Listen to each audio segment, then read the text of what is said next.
ആദ്യമേ തന്നെ തിരുക്കുമാരനും പരിശുദ്ധ അൾത്താരയിൽ ജീവനോടെ പ്രത്യക്ഷപ്പെട്ട പരിശുദ്ധ അമ്മയ്ക്കും കൂടാനുകൂടി നന്ദി.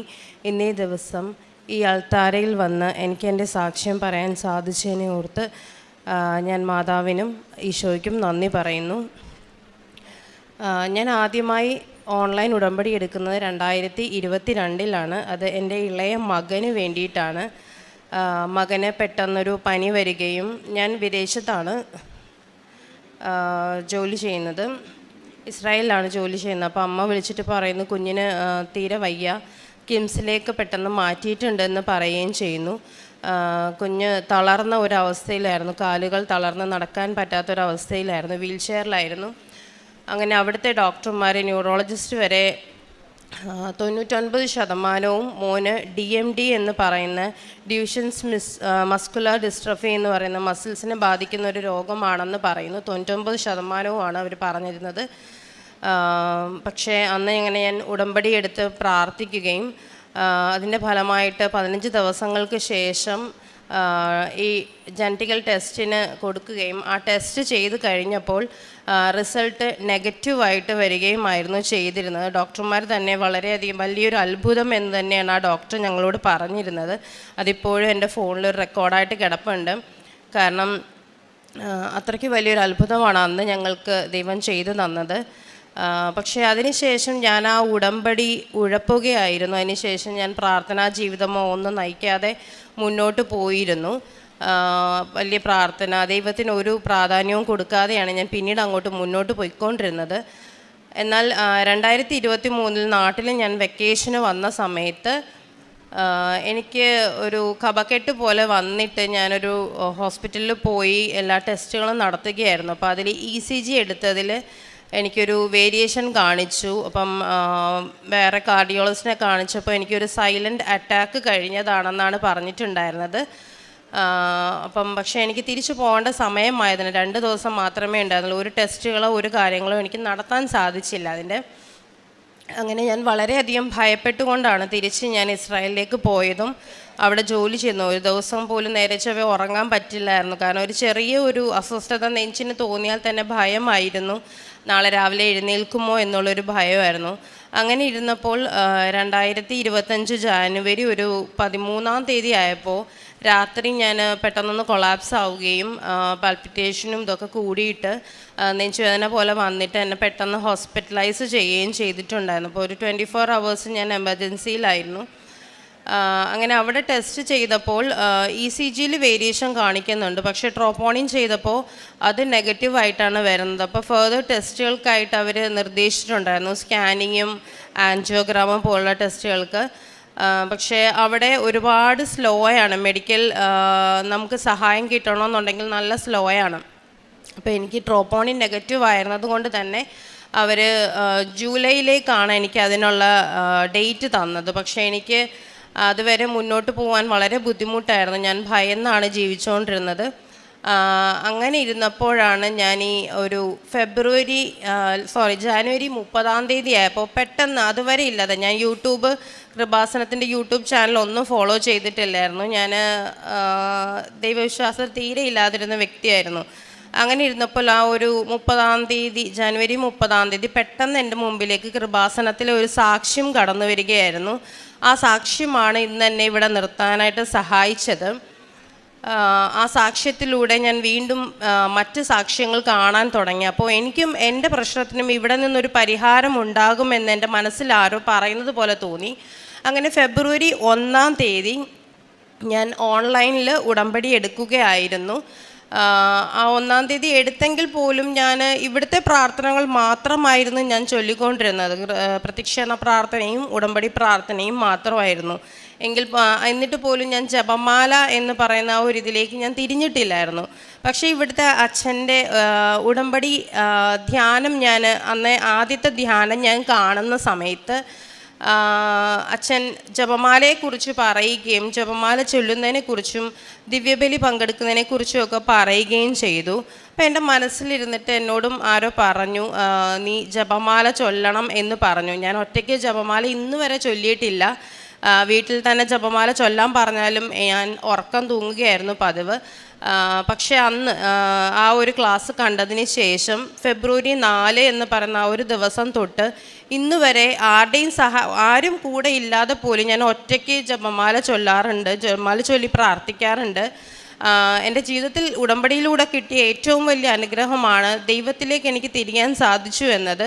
അത് കഴിഞ്ഞിട്ടേ മറ്റെന്തും ഉള്ളൂ. അതുപോലെ തന്നെ ഇപ്പം എൻ്റെ മക്കളെ പോലും എനിക്ക് ദൈവചിന്തയിൽ വളർത്താൻ സാധിക്കുന്നുണ്ട്. ഒരമ്മ എന്ന നിലയിൽ എൻ്റെ മക്കളെ ദൈവചിന്തയിൽ വളർത്തണമെന്നുള്ള ചിന്തയൊന്നും എനിക്കില്ലായിരുന്നു. പക്ഷേ ഇപ്പോൾ എനിക്കത് സാധിക്കുന്നുണ്ട്. ഞാൻ അവനവരോട് ഓരോ കാര്യം ചെയ്യുമ്പോഴും അവർ ചെയ്യുമ്പോഴും പറയുന്നത് ദൈവത്തിന് വേണ്ടിയിട്ട് അത് ചെയ്യുക, ദൈവത്തെ പ്രാർത്ഥിച്ചിട്ട് ചെയ്യുക, ഈശോയെ വിളിച്ചിട്ട് ചെയ്യുക എന്നാണ് എനിക്ക് പറയാൻ സാധിച്ചത്. അതിനുശേഷം ഇപ്പോൾ ഞാൻ നാട്ടിൽ വന്നപ്പോൾ ഈ ടെസ്റ്റുകളെല്ലാം പറഞ്ഞിരുന്നു, എല്ലാം സീരിയസ് കണ്ടീഷനാണെന്നൊക്കെ പറഞ്ഞ് ഞാൻ നാട്ടിൽ വന്ന ഉടനെ തന്നെ ഹോസ്പിറ്റലിൽ പോയി ആൻജിയോഗ്രാം എടുത്തിരുന്നു. ആ ആൻജിയോഗ്രാമിൽ ഇവിടുത്തെ ഡോക്ടർമാർ പറഞ്ഞിരുന്നു, അവിടെ സീരിയസ് ആണ് എന്ന് പറഞ്ഞിരുന്ന ഡോക്ടർമാർ ഇവിടെ വന്നപ്പോൾ ഡോക്ടർ പറയുന്നത് ആൻജിയോഗ്രാമിൽ ഒരു പ്രശ്നവും തന്നെ എനിക്കില്ല, 100% എൻ്റെ ഹൃദയത്തിന് ഇപ്പോൾ ഒരു തകരാറും ഇല്ല എന്ന് തന്നെയാണ്. ഇപ്പോഴത്തെ ECG എടുത്തപ്പോൾ ആ ഒരു സൈലൻ്റ് അറ്റാക്ക് വന്നതിൻ്റെ ഒരു സിംറ്റംസും ഇപ്പോൾ എൻ്റെ ECGയിൽ കാണിക്കുന്നില്ല. ഇതെൻ്റെ ജീവിതത്തിലെ ഏറ്റവും വലിയൊരു രോഗസൗഖ്യമാണ് എനിക്ക് കിട്ടിയത്. അതുപോലെ തന്നെ മറ്റൊരു കാര്യം എന്ന് വെച്ച് കഴിഞ്ഞാൽ, ഞാൻ ഈ ഉടമ്പടി എടുക്കുന്ന സമയത്ത് എൻ്റെ അമ്മയ്ക്ക് കൃപാസനത്തിലോ ഉടമ്പടിയിലോ ഒന്നും തന്നെ വിശ്വാസമില്ല. മാതാവിൽ വിശ്വാസമായിരുന്നു, പക്ഷേ എങ്കിൽ പോലും ഉടമ്പടിയിലൊന്നും വിശ്വസിച്ചിരുന്നില്ല. പക്ഷേ ഞാൻ ആ ഉടമ്പടിയിലെ നിയോഗത്തിൽ ഞാനത് എഴുതിയിരുന്നു. ഞാൻ ഉടമ്പടി എടുക്കാൻ പോകുമെന്ന് പറഞ്ഞപ്പോൾ അമ്മ എന്നെ തടഞ്ഞിരുന്നു. അപ്പം ഞാൻ ആ ഉടമ്പടിയുടെ ആ നിയോഗത്തിൽ അത് എഴുതിയിരുന്നു. പക്ഷേ അത്ഭുതമെന്ന് പറയട്ടെ, ഒരാഴ്ചയ്ക്കുള്ളിൽ എൻ്റെ അമ്മ ആ ഒരു ഉടമ്പടിയിൽ വിശ്വസിക്കാൻ തുടങ്ങി. ഇപ്പോൾ എനിക്കൊപ്പം വന്ന് കഴിഞ്ഞ ആഴ്ച ആദ്യമായിട്ട് അമ്മ ഉടമ്പടി എടുത്തു. ഇതും എനിക്ക് മാതാവ് തന്ന ഏറ്റവും വലിയൊരു അനുഗ്രഹമാണ്. പിന്നെ അതുപോലെ തന്നെ ഞാൻ ഓൺലൈൻ ഉടമ്പടിയിൽ എഴുതിയിരുന്ന ഒരു നിയോഗമായിരുന്നു എനിക്കൊരു വീട് എന്നത്. പക്ഷെ അതിന് 99% ചാൻസ് ഇല്ലാതിരുന്നൊരു വ്യക്തിയായിരുന്നു ഞാൻ. കാരണം എൻ്റെ സിബിൽ സ്കോറിൽ ഒത്തിരി റിമാർക്സ് ഉണ്ടായിരുന്നു. 2019 ജോലി ഇല്ലാതിരുന്ന സമയത്തൊക്കെ ഉണ്ടായ പ്രശ്നങ്ങൾ കാരണം EMI ബൗൺസൊക്കെ ആയിട്ട് ഒരുപാട് പ്രശ്നങ്ങളുണ്ടായിരുന്നു. പക്ഷേ എന്ത് ചെയ്യണം, എന്താണ് അതിൻ്റെ വഴി എന്നൊന്നും എനിക്ക് അറിയില്ലായിരുന്നു. അറിയാതെ ഇരുന്ന ആ ഒരു സന്ദർഭത്തിലാണ് ഞാൻ ഈ ഉടമ്പടി എടുത്തതിന് ശേഷം പ്രാർത്ഥിക്കുമായിരുന്നു, ഈ ഒരു പ്രശ്നത്തെക്കുറിച്ച് സമർപ്പിച്ച് പ്രാർത്ഥിക്കുമായിരുന്നു. വളരെ അപൂർവമായിട്ട് എനിക്ക് ഇൻസ്റ്റാഗ്രാം പേജിലൂടെ ഞാനൊരു ഈ സിബിൽ സ്കോറൊക്കെ ശരിയാകുന്ന വ്യക്തികളെ പരിചയപ്പെടുകയും അതിലൂടെ ഞാൻ അവരിലേക്ക് സമീപിക്കാം. അപ്പോൾ എൻ്റെ പ്രശ്നങ്ങൾ ഞാൻ അവരോട് പറയുകയും ചെയ്തു. അപ്പോൾ അവരത് കേട്ടപ്പോൾ അവരെന്നോട് പറഞ്ഞത്, ഇത് RBI ക്യാൻസൽ ചെയ്ത ബാങ്കാണ്, ഇത് കണ്ടുപിടിക്കുക കുറച്ച് ബുദ്ധിമുട്ടുള്ള കാര്യമാണ്, എങ്കിലും ശ്രമിക്കാം, 50% മാത്രമേ ചാൻസ് ഉള്ളൂ, സഹായിക്കാൻ പറ്റുമെന്നുള്ളതിനെന്ന് പറഞ്ഞു. പക്ഷേ ഞാനതിൽ വിശ്വസിച്ചു. മാതാവിനെ ഏൽപ്പിച്ചിട്ടുണ്ടല്ലോ, ഇനി ഞാൻ ഭയപ്പെടേണ്ട, മാതാവ് നോക്കിക്കോളും എന്ന വിശ്വാസത്തിൽ ഞാനത് സമർപ്പിച്ച് നന്നായിട്ട് പ്രാർത്ഥിച്ചു. ഒരു 21 ദിവസം കഴിഞ്ഞപ്പോൾ അവരെന്നെ വിളിച്ചിട്ട് പറഞ്ഞു, ചേച്ചി ആ ഒരു ഫിനാൻഷ്യൽ ഇൻസ്റ്റിറ്റ്യൂഷൻ കണ്ടുപിടിച്ചിട്ടുണ്ട്, നമുക്ക് അതിൽ കുറച്ച് ക്യാഷ് അടച്ച് ക്ലോസ് ചെയ്യണം. അങ്ങനെ ഞാനത് അവർ പറഞ്ഞതുപോലെ ചെയ്തു. പക്ഷെ എനിക്കൊരു പേടിയുണ്ട്, ഇവർ തട്ടിപ്പാണോ എന്നൊന്നും എനിക്ക് അറിയില്ല. എങ്കിലും ഞാൻ രണ്ടും കൽപ്പിച്ച് ഞാനത് ചെയ്തു. മാതാവിനെ വിശ്വസിച്ച് മാതാവിനോട് പറഞ്ഞിട്ട് ഞാൻ അവർ പറഞ്ഞ പൈസ അടച്ചു കൊടുത്ത് എനിക്ക് വിത്തിൻ 1 വീക്ക് RBI എന്നുള്ള എല്ലാ ക്ലിയറൻസും കിട്ടി. അതുപോലെ എൻ്റെ സിബിൽ സ്കോർ പെട്ടെന്നാണ് ബൂസ്റ്റപ്പ് ആവുകയും ചെയ്തു, ഒത്തിരി ഹൈ ആവുകയും ചെയ്തു. അതേ മാസം തന്നെ ഞാൻ വീടിന് വേണ്ടി ആഗ്രഹിച്ചുകൊണ്ടിരുന്നതാണ്. പെട്ടെന്ന് എൻ്റെ മുന്നിലേക്ക് ഒരു വീട് വരികയായിരുന്നു. എൻ്റെ വീടിൻ്റെ തൊട്ടടുത്ത് തന്നെയാണ് ആ വീട്, അതും പള്ളിയും മറ്റുള്ള എല്ലാ സൗകര്യങ്ങളും അടുത്തുള്ള ഒരു വീടാണ്. ഞാൻ അങ്ങനെ ഒരു വീടാണ് ഞാൻ ആഗ്രഹിച്ചിരുന്നത്. അപ്പോൾ അത് സൗകര്യങ്ങളെല്ലാം അടുത്തുള്ള ഒരു വീട് തന്നെ പെട്ടെന്ന് എൻ്റെ മുന്നിലേക്ക് അത് വരികയും അപ്പോൾ അതിൻ്റെ ആൾക്കാരെ ഞാൻ വിളിച്ച് ചോദിക്കുകയും അവർ എല്ലാം ഓക്കെ പറയുകയും ചെയ്തു. പക്ഷേ ഒരുപാട് തടസ്സങ്ങൾ അതിൻ്റെ ഇടയിലൂടെ ഉണ്ടായിരുന്നു. എങ്കിലും ഞാൻ മാതാവിൽ വിശ്വസിച്ച് മുന്നോട്ട് പോയി. കാരണം മാതാവിനെ ഏൽപ്പിച്ച ഒരു കാര്യം എനിക്ക് തിരിഞ്ഞ് നോക്കേണ്ടതില്ല, ഞാൻ ചെയ്യേണ്ടത് മാത്രം ഞാൻ ചെയ്താൽ മതി എന്നുള്ള ചിന്തയിൽ ഞാൻ മുന്നോട്ട് പോയിക്കൊണ്ടിരുന്നു. അങ്ങനെ എല്ലാ പേപ്പറുകളും ശരിയാക്കി ബാങ്കിൽ നിന്നാണ് ലോണും കൂടെ ഒക്കെ ഉണ്ട്.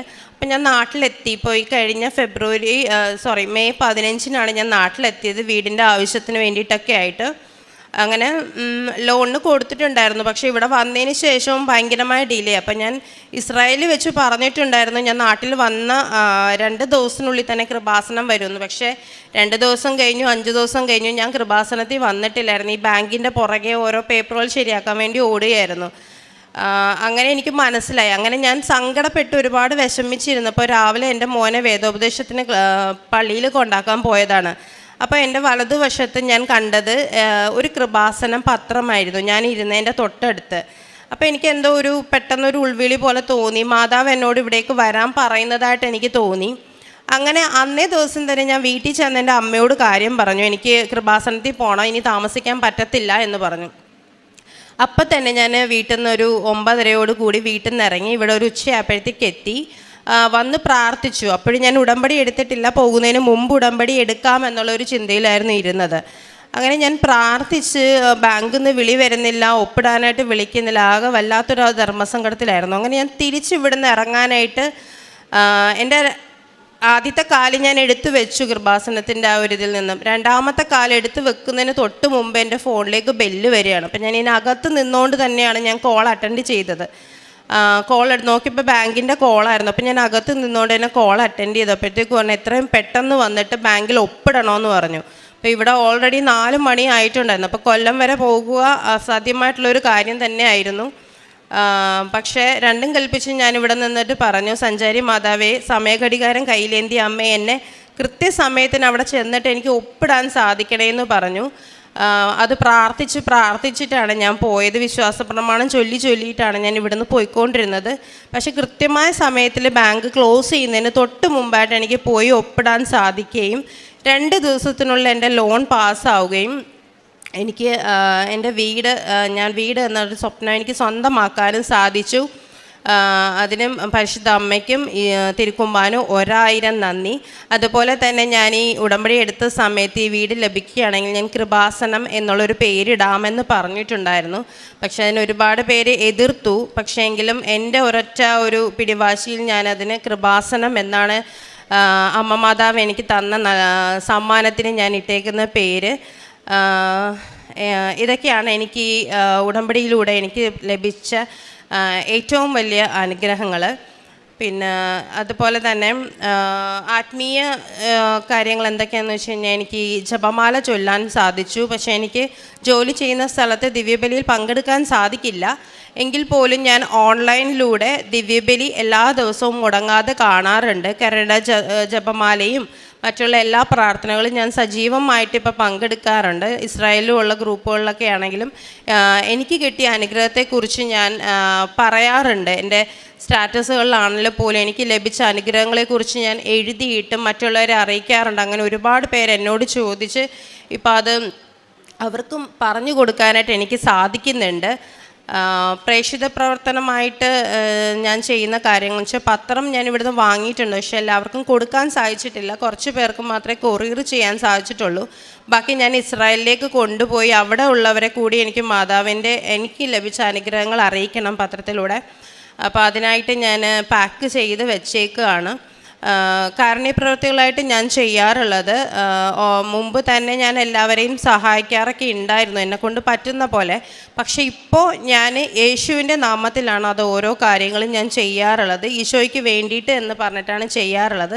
പറ്റുന്ന പോലെ എന്നെക്കൊണ്ട് കഴിയുന്ന പോലെ എല്ലാവരെയും സഹായിക്കാറുണ്ട്. ഇപ്പോൾ വന്നതിന് ശേഷം ഓർഫനേജിലാണെങ്കിലും ഭക്ഷണത്തിനുള്ള സൗകര്യങ്ങൾ കൊടുക്കാറുണ്ട്. മറ്റുള്ള വീട്ടിനടുത്തുള്ളതാണെങ്കിലും അങ്ങനെയുള്ള എല്ലാവരെയും പറ്റുന്ന രീതിയിൽ ഞാൻ സഹായിക്കാറുണ്ട്. ഇത്രയും അനുഗ്രഹങ്ങൾ, ചെറുതും വലുതുമായ നിരവധി അനുഗ്രഹങ്ങൾ മാതാവ് എനിക്ക് നൽകിയിട്ടുണ്ട്. അമ്മ തിരുക്കുമാരനും ഈശോയ്ക്കും അമ്മയ്ക്കും 1000 നന്ദി. യെശയ്യാ പ്രവാചകൻ്റെ പുസ്തകം 40-ാം അധ്യായം 31-ാം തിരുവചനം. ദൈവത്തിൽ ആശ്രയിക്കുന്നവർ വീണ്ടും ശക്തി പ്രാപിക്കും. അവർ കടുകന്മാരെ പോലെ ചിറകടിച്ചുയരും. അവർ ഓടിയാലും ക്ഷീണിക്കുകയില്ല, നടന്നാൽ തളരുകയുമില്ല. നീതു ജോസഫ് എന്ന ഈ മകൾ തൻ്റെ ഓൺലൈൻ ഉടമ്പടി ജീവിതത്തിൽ ലഭിച്ച വലിയ അനുഗ്രഹങ്ങളെയാണ് അമ്മയുടെ തിരുനടയിൽ സാക്ഷ്യപ്പെടുത്തുന്നത്. മകൾ പറയുന്നുണ്ട്, 2019 അമ്മയുടെ തിരുനടയിൽ ആദ്യം എത്തുന്നതും പ്രാർത്ഥിക്കുന്നതും കുഞ്ഞിനുണ്ടായിരുന്ന ഒരു ജനറ്റിക്കൽ ഡിസോർഡർ അത് സൗഖ്യപ്പെട്ട് മാറി കുഞ്ഞാരോഗ്യം പ്രാപിക്കുന്നതിനെക്കുറിച്ച്. പക്ഷെ പിന്നീട് അമ്മയുടെ അരികിൽ നിന്ന് വല്ലാതെ അകന്നു പോകുന്നു. പ്രാർത്ഥനകളൊക്കെ ഏതാണ്ട് സ്റ്റോപ്പാകുന്നു. ആത്മീയ ജീവിതം തന്നെ ഏതാണ്ട് സീറോയിലേക്ക് മാറുന്നു. ജീവിതം കുറേ പ്രശ്നങ്ങളിലൂടെയാണ് പിന്നെ കടന്നുപോയത്. പിന്നീട് 2023 മകൾക്കുണ്ടായ ഒരു രോഗസമയത്ത് മകൾ വീണ്ടും അമ്മയെക്കുറിച്ച് കാണുകയും അറിയുകയും ചെയ്യുന്നത്. അത് മകൾ വിദേശത്തുള്ള സമയത്താണ് തനിക്കൊരു അസുഖമുണ്ടാകുന്നതും അസുഖത്തിൻ്റെ ഗൗരവം ഓരോരുത്തരും പറയുന്നത് കേട്ട് അമ്മയുടെ ചാനൽ കണ്ടുകൊണ്ട് അച്ഛൻ്റെ ധ്യാനങ്ങൾ കൂടിക്കൊണ്ട് ഉടമ്പടി സാക്ഷ്യങ്ങൾ കേട്ടുകൊണ്ട് തന്നെയും തൻ്റെ ജീവിതത്തിൻ്റെ ഇപ്പോഴുള്ള സാഹചര്യങ്ങളെയും കൃപാസന മാതാവിൻ്റെ സംരക്ഷണയിൽ സമർപ്പിക്കുന്നത്.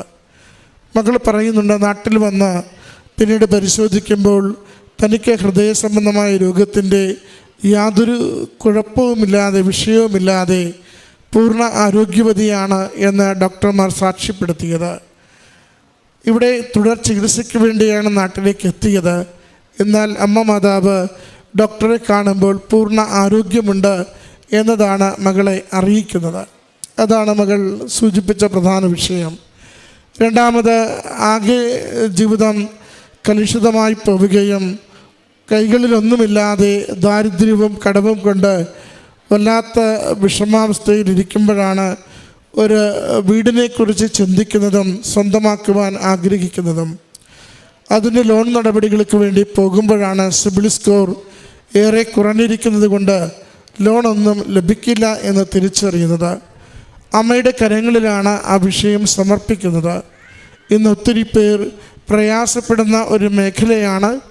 പണ്ട് എപ്പോഴെങ്കിലും എടുത്ത ഒരു ലോണിൻ്റെ ബാക്കിയോ അടച്ചത് പൂർണ്ണമായി ക്ലോസിംഗ് എന്ന സർട്ടിഫിക്കറ്റ് കിട്ടാതെയോ ഒക്കെ ഇരുന്നെങ്കിൽ അത് പിന്നീടുള്ള ആ ലോണിനും മറ്റ് വിഷയങ്ങളായിത്തീരുന്നു. മകൾ അതുപോലെ തന്നെ അത് ഏതാണ്ട് തീർത്തൊരു വിഷയം. എന്നാൽ ഇപ്പോൾ അത് സിബിൽ സ്കോർ വളരെ കുറഞ്ഞിരിക്കുന്നത് കൊണ്ട് യാതൊരു തരത്തിലും മുന്നോട്ട് പോകാനാവുന്നില്ല. അമ്മയുടെ സന്നിധിയിൽ തന്നെയാണ് നിയോഗം വയ്ക്കുന്നത്. നിയോഗം വയ്ക്കുമ്പോൾ എവിടുന്ന് എങ്ങനെ ഏത് രീതിയിൽ പരിഹാരമെന്ന് ഒന്നും മകൾക്കറിയില്ല.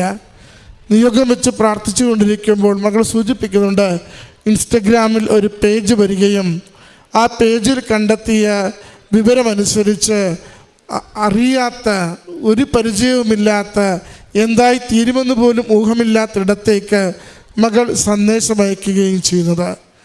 പിന്നീട് മകൾക്കത് അനുഗ്രഹത്തിന് കാരണമാകുന്നു. ആ വ്യക്തികൾ ആ വിഷയം ഏറ്റെടുക്കുന്നു. അത് പണ്ടേ RBI നിരോധിച്ച ബാങ്കെങ്കിലും ഫിനാൻഷ്യൽ ഇൻസ്റ്റിറ്റ്യൂഷനെങ്കിലും അവർ അത് തിരക്കി പിടിച്ച് മനസ്സിലാക്കിയെടുക്കുന്നു. സെറ്റിൽമെൻറ്റിനുള്ള ലോൺ ക്ലോസ് ചെയ്യുന്നതിനുള്ള വഴികൾ തുറന്നെടുക്കുന്നു. എന്നിട്ട് ആ ചെറിയ എമൗണ്ട് കൊണ്ട് ആ ലോൺ മുഴുവനും ക്ലോസ് ആകുവാനും സിബിൽ സ്കോർ ഉയർത്തിയെടുക്കുവാനുമുള്ള കാര്യങ്ങൾ അത് മകൾ പറയുന്നുണ്ട്. സമയ ചുരുക്കത്തിൻ്റെ അമ്മ ഏതാണ്ട് 2 ആഴ്ച കൊണ്ട് അതിൻ്റെ എല്ലാ കാര്യങ്ങളും പൂർത്തീകരിച്ച് ലഭിച്ചുവെന്ന ബാങ്ക് ഇടപാടുകളുമായി പോകുന്നവർക്ക്, സിബിൽ സ്കോർ വിഷയങ്ങളിൽ ഇടപെടുന്നവർക്കറിയാം എത്ര നാളായി ഇതിൻ്റെ പുറകെ നടന്നാലാണ്, എന്തുമാത്രം ക്ലേശം അനുഭവിച്ചാലാണ്, എത്ര രൂപ മുടക്കിയാലാണ് ഈ വിഷയങ്ങളൊന്ന് ശരിയായി കിട്ടുകയെന്ന്. പരിശുദ്ധമ്മയുടെ കരങ്ങളിലേക്ക് കൊടുത്ത ഈ നിയോഗത്തെ കൃപാസന മാതാവ് സമയ ചുരുക്കത്തിൻ്റെ അമ്മ ഭാരങ്ങൾ ഏറ്റെടുത്ത് നമ്മുടെ ജീവിതങ്ങളെ വളരെ എളുപ്പത്തിൽ ആയാസരഹിതമായി മുന്നോട്ട് കൊണ്ടുപോകുവാൻ സഹായിക്കുന്ന അമ്മയുടെ സംരക്ഷണമാണ് മകൾക്ക് ലഭിക്കുന്നത്. മകളുടെ ആഗ്രഹം സ്ഥലം വാങ്ങുക, വീട് വയ്ക്കുക. അതിങ്ങനെ രണ്ടും അമ്മയുടെ കരങ്ങളിൽ തൻ്റെ ഓൺലൈൻ ഉടമ്പടിയിൽ നിയോഗം വെച്ച് പ്രാർത്ഥിക്കുമ്പോഴാണ് തൊട്ടടുത്ത് തന്നെ വീടിനെക്കുറിച്ചുള്ള ഒരു വീടും സ്ഥലവും വിൽക്കുന്നതിനെക്കുറിച്ച് അറിവ് കിട്ടുക. അത് നോക്കി വാങ്ങുവാൻ പറ്റുമോ എന്ന് അറിയാതെ നിൽക്കുന്ന സാഹചര്യം. അമ്മയുടെ അരികിൽ ഉടമ്പടി എടുക്കുവാൻ വേണ്ടി ഇവിടെ എത്തുമ്പോഴാണ് ബാങ്കിൽ നിന്ന് ലോൺ അനുവദിച്ചുകൊണ്ട് ചെല്ലുവാൻ പറയുന്നത്. മകൾ ശരിക്കും ഓൺലൈൻ ഉടമ്പടിയിൽ നിന്ന് തീർത്ഥാടക ഉടമ്പടിയിലേക്ക് മാറുവാനായി തീരുമാനമെടുത്ത് അമ്മയെ അറിയിക്കുമ്പോൾ തന്നെ അമ്മ മറ്റൊരു പുതിയ അനുഗ്രഹം കൂടി ജീവിതത്തിലേക്ക് അനുവദിക്കുകയാണ്.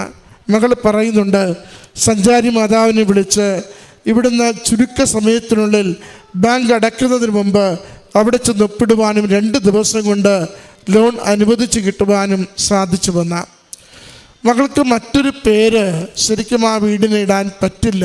കാരണം ആ വീടിനെക്കുറിച്ച് ആലോചന തുടങ്ങിയ നിമിഷം മുതൽ ബാങ്കിൻ്റെ ലോണുകൾ ശരിയാക്കുന്നതിന്, സിബിൽ സ്കോർ ശരിയാവുന്നതിന്, സാഹചര്യങ്ങളെല്ലാം ക്രമീകരിക്കുന്നതിന് എല്ലാം കൃപാസന മാതാവ് മാത്രമാണ് മകൾക്കൊപ്പം നിന്നതും മകളെ നയിച്ചതും ഉചിതമായ തീരുമാനങ്ങൾ എടുക്കുവാനും വേഗതയിൽ കാര്യങ്ങൾ നിർവഹിച്ച് എടുക്കുവാനും മകളെ സഹായിച്ചത്. അതാണ് മകൾ പലരും എതിർത്തെങ്കിലും അമ്മ നൽകിയത് അമ്മയെ എന്നും ഓർക്കുന്നതിന് വേണ്ടി കൃപാസനം എന്ന് പേരിട്ടുകൊണ്ട് അമ്മയോട് നന്ദി പ്രകടിപ്പിക്കുന്നത്. പ്രിയമുള്ളവരെ, നമ്മുടെ ജീവിതം അത് അമ്മ മാതാവിൻ്റെ അരികിലേക്ക് ചേർത്ത് വെച്ച് നാം ഒന്ന് നടന്നു തുടങ്ങുമ്പോൾ അതിൻ്റെ ഓരോ സങ്കടങ്ങളിലും അമ്മ മാതാവ് ആശ്വാസം പകരുന്നത് കാണാനാവും. ഒത്തിരി കലുഷിതമായിരിക്കാം ജീവിതത്തിൻ്റെ അവസ്ഥകൾ. ആ കലുഷിതമായ അവസ്ഥയിൽ ബന്ധങ്ങൾക്ക് വിഷയങ്ങളുണ്ടാവാം, കുടുംബത്തിനകത്ത് സമാധാനമില്ലായ്മയുണ്ടാവാം, എന്ത് ചെയ്തിട്ടും പരാജയപ്പെടുകയോ പരിശ്രമങ്ങൾ നമുക്ക് ഫലമില്ലാത്ത വിധത്തിലോ ഒക്കെ ആയിപ്പോകുന്നുണ്ടാവാം. ഉടമ്പടി ജീവിതം നമ്മളെ കൊണ്ടുവരിക ഒരു വിശ്വസ്തതയുള്ള ആത്മീയ ജീവിതത്തിലേക്കാണ്. ദൈവ തിരുമുമ്പിൽ ഒരു വിശ്വസ്തതയുള്ള ജീവിതം തുടങ്ങുവാൻ നാം തീരുമാനിക്കുമ്പോൾ ദൈവം കൂടെ നിന്നുകൊണ്ട് നമ്മുടെ ജീവിതത്തിൻ്റെ ഓരോ മേഖലകളെയും ക്രമപ്പെടുത്തും. ശരിയാക്കി തരേണ്ടതെല്ലാം ശരിയാക്കും, വെട്ടിമാറ്റേണ്ടതൊക്കെ വെട്ടിമാറ്റും, നടക്കേണ്ട വഴികൾക്ക് വെളിച്ചം പകരും. ഒപ്പം നാം എത്ര കണ്ട് പരിശ്രമിച്ചാലും സ്വയം നമുക്ക് സാധിക്കാത്തത് നമ്മൾ പോലും അറിയാതെ വഴികളൊരുക്കി, ദൂതരെ ഒരുക്കി, സാഹചര്യങ്ങളെ ഒരുക്കി നമുക്കത് നേടിത്തരുന്നത് വരെ അമ്മ കൂടെ നിന്ന് പ്രവർത്തിക്കും. അതിൻ്റെ സാക്ഷ്യമാണ് മകൾ വാക്കുകളിലൂടെ ഈ അൾത്താരയിൽ പങ്കുവച്ചത്. മകൾക്ക് ലഭിച്ച ഈ അനുഭവത്തിനും അനുഗ്രഹത്തിനും നന്ദി പറഞ്ഞുകൊണ്ട് നമ്മുടെ ജീവിത സാഹചര്യങ്ങളിലും അമ്മയുടെ സംരക്ഷണവും സഹായവും ഈശോയിൽ നിന്നുള്ള അനുഗ്രഹവും ചുരുക്ക സമയത്തിൽ നൽകണമേ എന്ന് പ്രാർത്ഥിച്ച് കരഞ്ഞടിച്ച് ഈ സാക്ഷ്യം നമുക്ക് സമർപ്പിക്കാം.